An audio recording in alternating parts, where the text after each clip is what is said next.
Bay.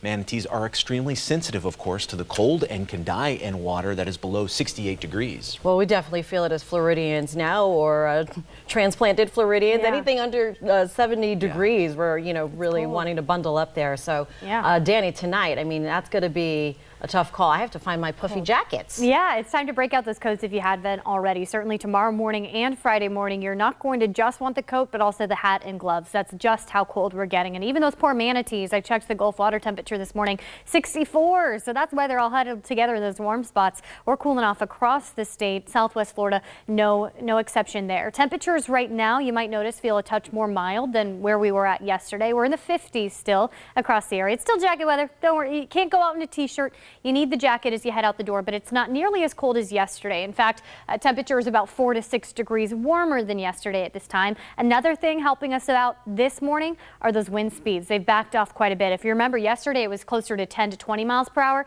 This morning, 5 to 10 mile per hour winds. A little breezy, yes, but not anything like what we saw yesterday, knocking down those wind chills. That being said, these wind speeds pick right back up this afternoon. So although it's a little more calm this morning, by midday, by this evening, we're looking at those wind speeds back 10 to 20 miles per hour, and that's what knocks those wind chills down significantly as we head into tomorrow morning.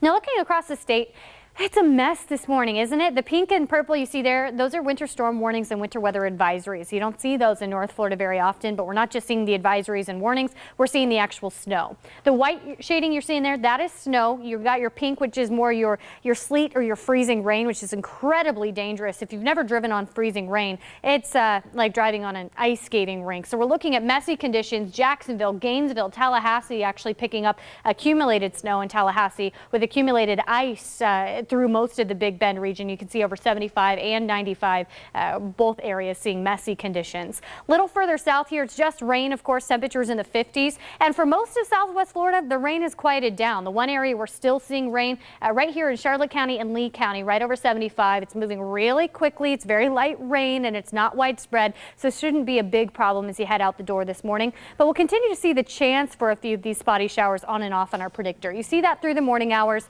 A few areas of rain here and there, cloudy skies and the breezy winds. And then as we head toward midday, we're going to get another front pushing through with a round of rain possible. But after the front passes, conditions clear very quickly. The rain will move on, the winds pick up, and the skies clear. Everything working together there is what's creating those frigid conditions ahead tomorrow morning. When skies clear, the clouds don't help keep any of that warm air around. The winds pick up behind the front, and of course that colder air moving in behind the front, creating those cold conditions tomorrow morning as well. So here's a look at today's planning forecast.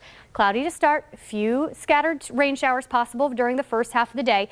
Highs in the low 60s again today, so well below the seasonal average. And then heading into this evening, skies begin to clear. That means wind chill advisories and wind chills are possible in the 20s and 30s, with advisories starting tonight. For our inland areas, 7 p.m. For Charlotte and Lee County, 10 p.m. Wind chill advisories, when they issue those, you need to take it seriously. When it feels like 20s and 30s, that's something you need to dress for. That's what we're seeing tomorrow, 7:45. Kids walking out to the bus stop in Charlotte County feeling like 28 degrees. So it's not just coats, but also hats, gloves, all of that will be necessary tomorrow morning and Friday morning. So although right now it feels a little more mild, it's something you need to plan for ahead of time for tomorrow and Friday. Highs both days, upper 50s, low 60s. Jillian?